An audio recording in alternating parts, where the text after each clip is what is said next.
Good evening. A healthy mind is a healthy life. But just how healthy are Kenyans, with 13% of the entire burden of disease being mental illnesses and various reports indicating worrying trends in the rise of mental health disorders? It is time for a critical discussion on this battle that saw experts push for it to be declared a national health emergency of epidemic proportions. On this edition of the Front Row, we assess the situation with professionals.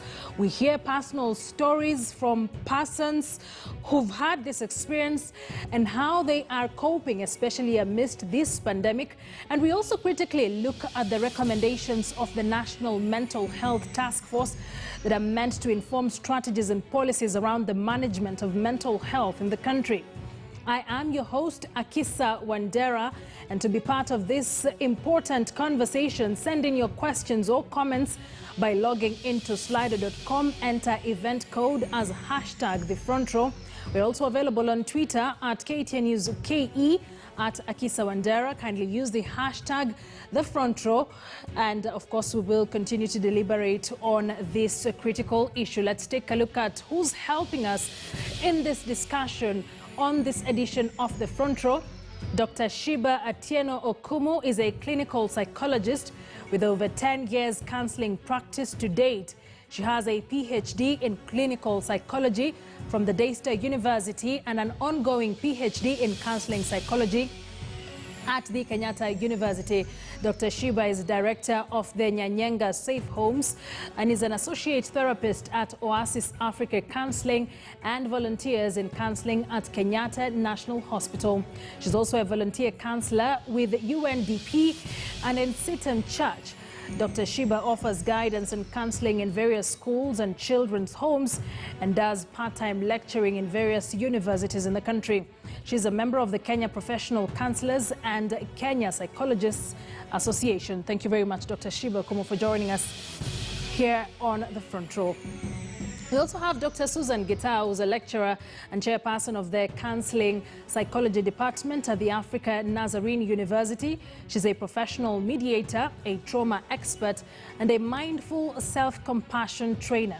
Dr. Gitau is also a clinical supervisor at the Kenya Counseling and Psychological Association. She's a member of the East African Standby Force for Regional Peace and Security, and we're glad to have you here with us on the program. We also have Philip Ogola, who's who's been living with mental health disorder, and he'll tell us what. He is the founder of a Digital Humanitarian, a social enterprise that champions use of social media for social good and responds to issues raised online, from GBV, rape, mental health, medical and blood appeals, among other issues. Philip is one of the 14 global United Nations foundations plus social good change makers representing Kenya, and he recently received the State Commendation Uzalendo Award for COVID-19 storytelling from the frontline. Philip specially contributes to our discussion tonight as a PTSD survivor, and he'll be telling us more about that on Twitter. He is largely known as Digital Humanitarian. You can find him under that on that name rather, and he has become a trusted authority for mental health cases in the country, flagged where he helps provide referrals for intervention. So a lot of work on the social media space, and as one of the key triggers, he'll be speaking to us about his works and his experiences. And finally, we have Dr. Lukoya Tolle, or Professor Lukoya Tolle, a professor of psychiatry in the Department of Health at former, of course, at the School of Medicine, Moi University College of Health Sciences. He was also a consultant psychiatrist at the Moi Teaching and Referral Hospital and at the academic model providing access to healthcare. He is the head of mental health services at the Center for Assault Recovery and a specialized center for sexual gender-based violence. In addition, Professor Tolle is a visiting scientist at the Harvard T.H. Chan School of Public Health and an honorary associate professor at the University of Cape Town's Department of Psychiatry and Mental Health. He's involved in research on trauma and post-traumatic syndromes, students and youth mental health, and neuropsychiatric genetics. Professor Tolle is also a social and health rights advocate and has influenced and participated in the development of numerous policies and programs in Kenya. And I should mention he is currently the Dean of Medical Studies at the Aga Khan University. Thank you, Professor Tolle, for joining us once again here on the Front Row. So let's take a look at a story that will inform this conversation on this edition of the Front Row. Kenya's Ministry of Health says the number of mental health cases has jumped dramatically during the COVID-19 pandemic. According to the country's mental health task force, 25% of coronavirus patients and 40% of inpatient hospital patients suffer from mental health issues such as depression. But more Kenyans are seeking help and speaking out about it, as Mohammed Yusuf now reports. Sheila Orono is meeting her counselor to get help for a mental health problem that has grown worsen in recent months. I just wanted to be alone. I don't want to talk to anyone. I don't want to do anything. But now I've gone back to my normal self. I can do something. I can even listen to music. Like the normal me has come back. I was heading to. But now with the therapy sessions and the need for me to come out and say that I'm suffering from bipolar, like a mental illness. This small center in Nakuru County receives several patients suffering from different mental health issues. And just helping them to have psychological resilience, to realize that even during this moment, during the pandemic, where there are chances of heightened depression, that it doesn't mean that it's a season that will be there forever, but then during this process they can have what we call psychological resilience for them to be able to cope and understand that they can still bounce back. The World Health Organization defines mental health as a well-being in which an individual realizes his or her own abilities and can cope with the normal stresses of life. This mother of three suffered COVID-19-like symptoms in March. After a few days, she was picked up by health workers dressed in protective gear. You can see some 1, 2, 3 people understand you and talk to you or associates with you, but there are those who are so illiterate, who don't believe that you can be healed. Frank Njenga says many Kenyans suffer mental illness without knowing it. If you look at a family with 5 people, 2 parents and 3 children, at one point or another, one of them, at one point or another in their lives, will suffer from a mental illness of one sort or another. In other words, 20% of Kenyans, whether we like it or not, will at one point or another have a mental health need. With the pandemic taking a toll on people's mental state, the Kenyan government is urging its citizens to seek help if they need it at this trying time. Mohammed Yusuf for VOA News, Nakuru, Kenya. Well, that sets the context for us for this particular conversation. I should also mention we'll be speaking to a Standard Group journalist who has had personal experiences with a mental illness disorder. Chabet Birir will be joining us sometime during the show. Let's start off with the Professor Lukoya Tolle, who's a professor of psychiatry and dean at the Aga Khan University Medical College of East Africa. You were part of the mental health task force that recently released their report on the state of mental health in the country. One of the key recommendations was that mental illness should be declared a national health emergency of epidemic proportions in the country. What are some of the findings that got the task force to come to this conclusion? Thank you very much, Akisa. I think for a long time, we have, so to speak, been dancing with the devil.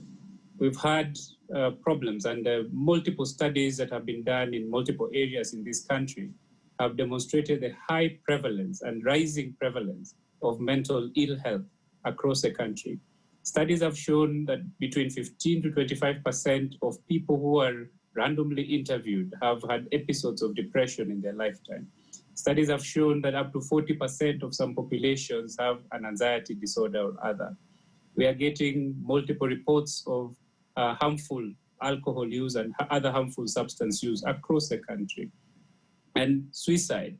A study that was conducted in the community in Western Kenya a few years ago found that 16% of people in the community had had suicidal ideation at some point in their lifetime. So these problems have been there, but Kenyans have not been talking about them. And there's been a lot of stigma towards people suffering from mental illness and people involved in mental health as a whole.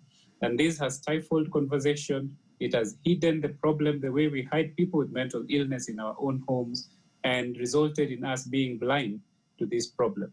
Unfortunately, as time has gone by, as the economy has had issues, as COVID-19 has shown, this problem cannot be hidden anymore.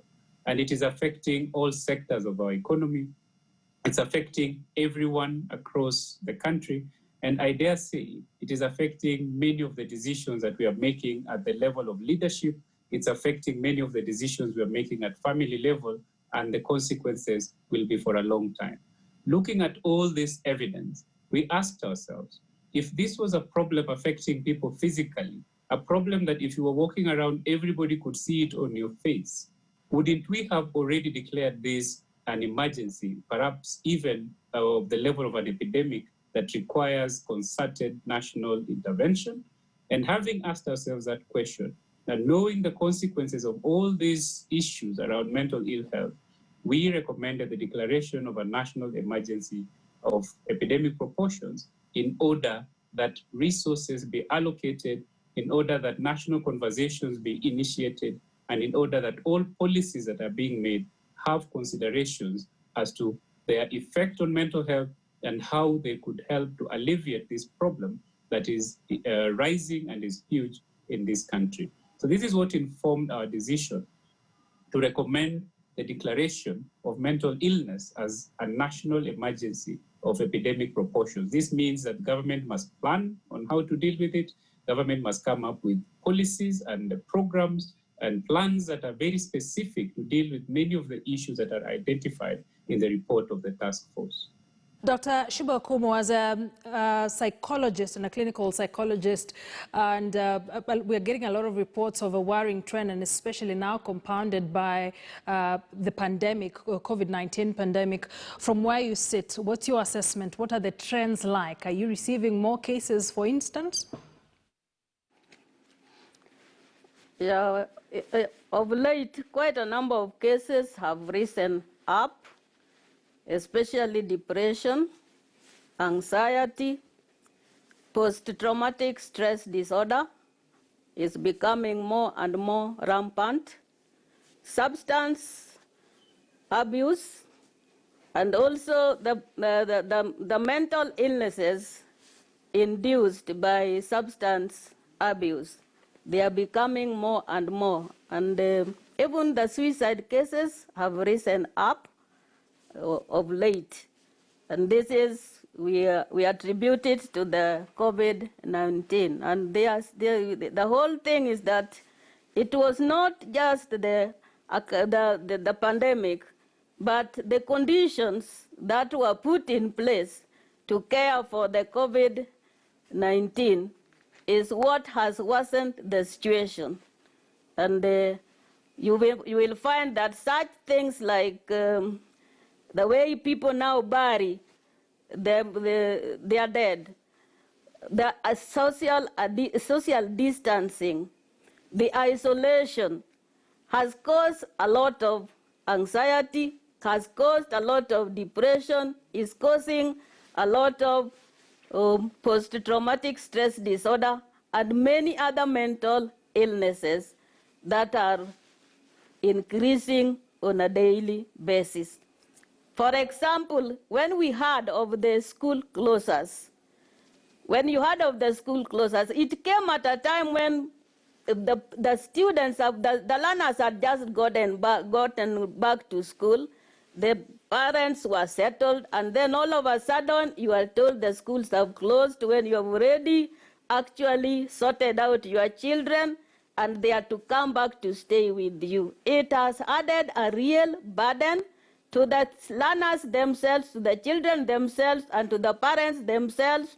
And once the parents are burdened with the mental stress and anxiety, they also depress the children, and the children also have their own burdens. So the situation has actually worsened. Right, and you mentioned a number of things. Yes, and you mentioned a number of things that perhaps have aggravated the situation, especially during this pandemic. We'll be getting to then how do we cope with these things, and whether really as a country we are paying much attention to mental health issues, and especially now. Dr. Gitao, you deal with students as a dean at the Africa Nazarene and a counseling psychologist. I just want a quick brief from you on the kind of trends you have observed from your end. Thank you very much, Akisa. And I'm very happy that today I'm with Professor Lukoya. I really admire the genuineness and the practicability he approaches mental health in this country. And I'm hopeful that whatever you proposed, that the nation of Kenya, especially the top leadership, will take the task force recommendations very seriously. Because when I look at 5-10 years to come, if we don't have national action plans, we are going to deal with a huge mental health burden that we may not be able to actually handle. From where I work at Africa Nazarene University, if you remember, we were the first university that closed down because we felt we do not want to lose a single life, because COVID-19 to us, even then, was real. And what followed is that we had to really think, what do we do with our students? Some had already finished their coursework, but they were just waiting to do their exams in 2 weeks' time. You have gone home. Some students were not prepared to go home. Some students were locked up here in this country because our university is an international status university. We receive students from all over. And even up to now, because flights have not been opened to go to their countries, are still with us. So there is a huge, overwhelming need to give counseling services to our students. What about the faculty? We would want, like we double as faculty and counselors for our students, but the students have had to deal with changes they never imagined, so as the faculty.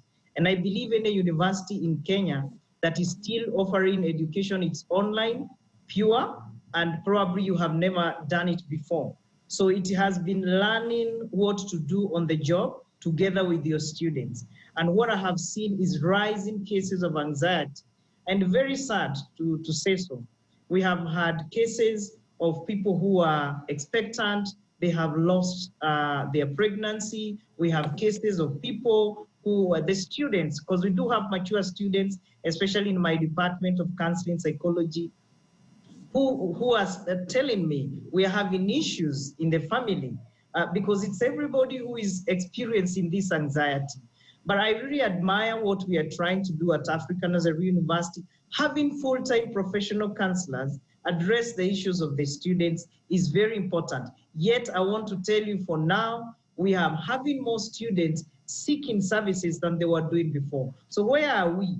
Before, we had our counseling rooms where they would come and meet us face-to-face. Right now, we have to do it online. What does that mean? To invest more on maybe telephone conversations, Zoom meetings, WebEx, Microsoft Teams. We are trying everything. And I thank God that we are working as a team and saying that we can be bigger than COVID-19. We can try and see what we can do to our students. We have seen students expressing suicidal ideations. We have had students who have clinically become depressed. We have students who have backed off doing exams. Like we had really convinced Commission of University Education, how are you evaluating your online education? And so we had to invest hugely. You can imagine the stress on the top leadership of the university, stress on the students, stress on the guardians, stress on everybody. Yeah. And we had to have our own people go home. So I imagine it's not just Africa Nazarene University. We are having other universities facing this. And well, yes, thank you. And sorry to cut you short, but we'll get into a lot of that. I'd like everyone to at least do their opening remarks before we go on a break. Gladly, we have people here on our panel with personal experiences with mental health illnesses. One of them is digital humanitarian Philip Ogola. Philip, once again, thank you for joining us here on the Front Row. Talk to us about what this journey has been like for you. Adisa, thank you so much for the opportunity to actually talk about my journey battling PTSD. It's not easy doing what I do, and as digital humanitarian, bulk of the times I find myself on the front row of like nearly all disasters in this country. And then also with the background of working for Red Cross exposed me to a lot of disasters, incidents, tribal clashes, floods. So my work involves telling stories from the front line, and I end up carrying so much emotional baggage from all this storytelling. So you can imagine over the period of 10 years being in the disaster response industry, you get a lot of front row access where you see death, people die in your hands, you handle bereaved families, you handle people who are suicidal, people who are going through a lot, so it's not easy. So over the years, I didn't know I was battling PTSD until I started having those symptoms after Westgate. Working for Red Cross it's actually very noble, and it exposes you to the other side of life, which I think most Kenyans do not understand the other side of life. We normally see the rosy side of life, but there's the dark side where, as disaster responders, half the time you are there to rescue bodies. To retrieve bodies from an accident, rubble. From a building collapse. So it's been not easy handling all this, seeing death all around you. At times, the smell lingers for years. Those visions, you get hallucinations, you get panic attacks. So it's been really hard for me at times, but luckily I have a very strong support system. And as digital humanitarian, I can say the breaking bone of my career was Westgate and Dusit attack. For Dusit, I actually volunteer. I volunteer for Red Cross. And there we are part of the response team, and I help just make sense on the online platform. And it's not easy being on the front line, as in being blamed for death, being blamed by people, and being bashed online. I can say it's not easy being a responder. So my work involves getting alerts on social media. As digital humanitarian, we receive a lot of alerts from accidents, blood appeals, emergencies, people who have been raped, GBV, and we provide linkages to therapists, to hospitals, to lawyers, to the police. And so over the years, you end up having this emotional baggage where, like I can say, during this COVID period, it's not been easy. I'm lucky to be part of the digital communications team for the COVID team, supporting the ministry and the spokesman's office. So this also put me again on the front line, where you hear stories of doctors, of nurses who are battling COVID, seeing doctors die from COVID, seeing nurses die from COVID, people who actually interacted with, getting stories from patients, getting stories from bereaved family. It's not easy. So on the social media front, as digital humanitarian, every day my inbox is totally a mess, where you get people who are suicidal, people who are going through depression. Like last week alone, we handled four suicidal cases, where I can cite one case from Nakuru where there's a mother of four who wanted to attempt suicide. Reason being she had house arrears, she didn't have money for food for her children, and she had stayed for weeks without eating. So these are some of the cases which we handle, and it's not easy being a digital humanitarian. And somehow we've become a trusted source where people trust me because of the stories I share. And personally, I can say I have a very strong support system. So starting from my house, where my wife is always supportive, my family is always supportive, and they give me this safe space where I can open up and vent, cry. So, and then also have a strong friendship, friends who actually reach out to me. And I also have two therapists who are always on call. Okay. I have Dr. Pauline Nganga, and I have Dr. Margaret, who is always on my on a phone dial. So for me, it's been easy. I have a very strong referral mechanism. I have a very strong support mechanism. And then how I also cope up is I switch off. I have learned to go get offline. Social media has become a very toxic space. Where you... Right. Philip, I'd like that you start off with social media. I'd like to stop you at that point. When we get back, we start off from that point with you.